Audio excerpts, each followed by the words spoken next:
ज्यादा है, पर इसको जरा एक बार तोड़ कर देखिए। अक्षर, जिसका क्षरण कभी नहीं होता है, उसको अक्षर कहते हैं। और इसलिए हम इसको अक्षर ब्रह्म भी कहते हैं। हमारे यहां भाषाओं का इतना सम्मान हमारी संस्कृति के अंदर किया गया है।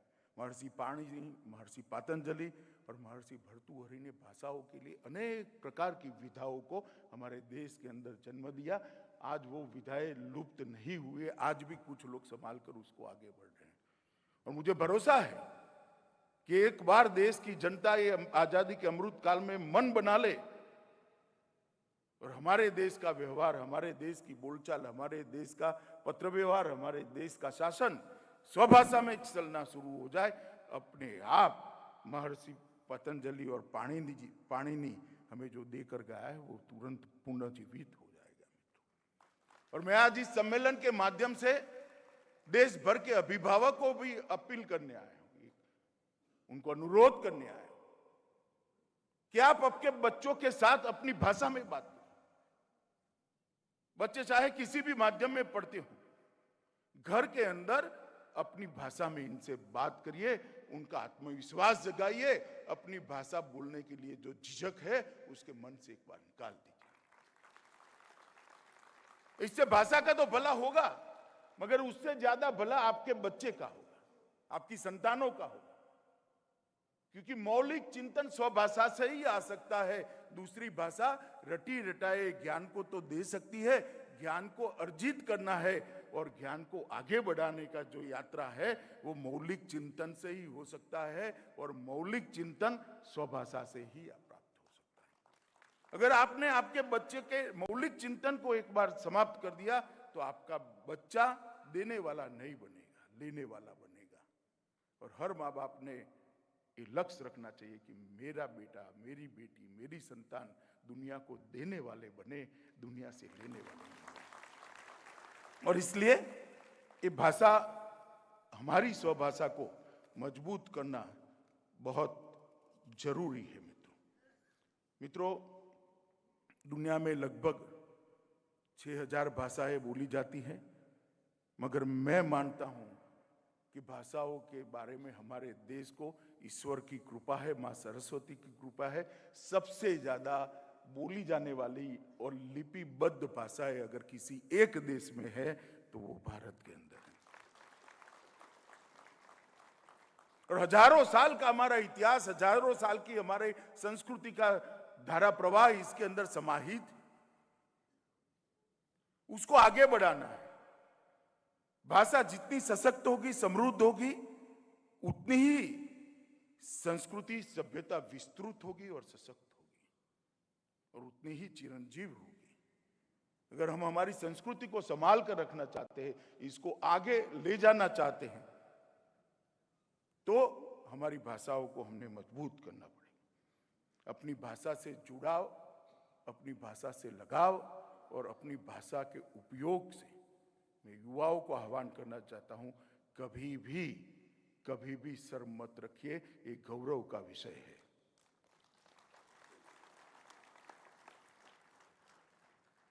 और मैं फिर से एक बार कहना चाहता हूं, मैं हिंदी में भाषण कर रहा हूं, हो सकता है कोई शब्द मेरे गुजराती में आ जाएंगे, मगर हिंदी में मैं बात करता हूं, गुजराती में शब्द आ जाएंगे, मगर देश भर से, अलग अलग प्रदेशों से आए सारे लोग उसको समझ जाएंगे, उसका मुझे पूरा भरोसा है। क्योंकि हमारी हर भाषा एक दूसरे के साथ जुड़ी हुई है। मित्रों, आज मैं फिर से कहना चाहता हूं कि हमारा पूरा बल होना चाहिए कि ये जो लघुता ग्रंथि अंग्रेजी शासन काल के अंदर हुई है वो बदलनी पड़ेगी, उसको युवाओं के मन से निकालना पड़ेगा, और घबराहट की जगह गौरव की अनुभूति हो, इस प्रकार के वातावरण की निर्मित होनी।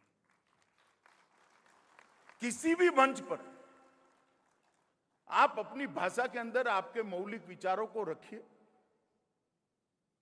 एक जमाना था जब घबराहट होती थी, मैं बताता हूं एक जमाना अब शुरू हो चुका है जब गौरव की अनुभूति होगी। घबराहट से गौरव को बदलना ये बहुत बड़ी उपलब्धि है नरेंद्र मोदी जी के शासनकाल की।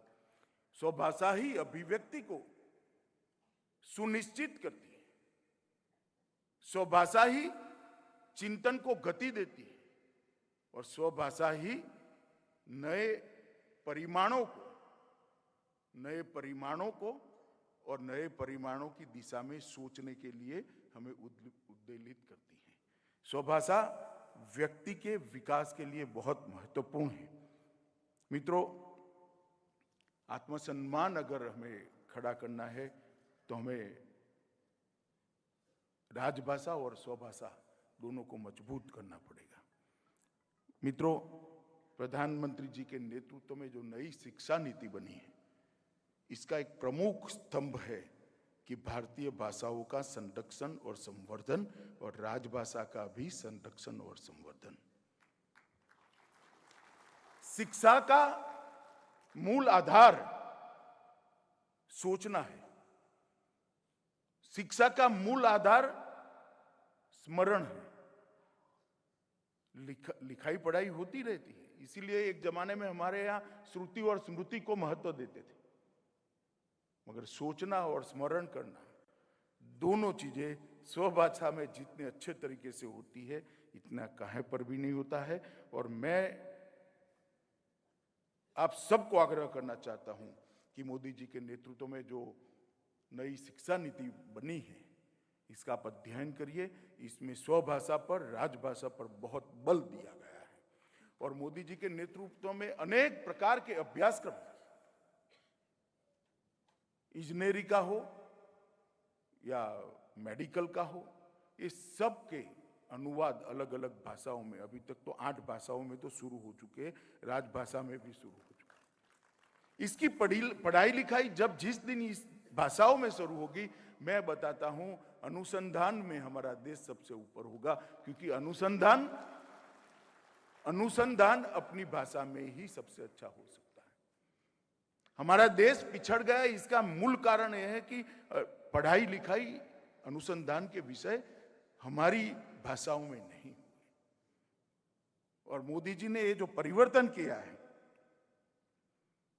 वो परिवर्तन आने वाले दिनों में भारत के भविष्य को बदलने वाला परिवर्तन होने वाला है, इसका मुझे अभी बहुत विश्वास है। मैं आज सभी इस सभागार के अंदर, तुलसी सभागार के अंदर जो लोग बैठे हैं, सभी को अनुरोध करता हूं कि नया शिक्षा नीति का जो एक मुख्य बिंदु है अपनी भाषाओं को मजबूत करने का, उसको आप देश भर में इसके स्वागत का एक माहौल बनाइए।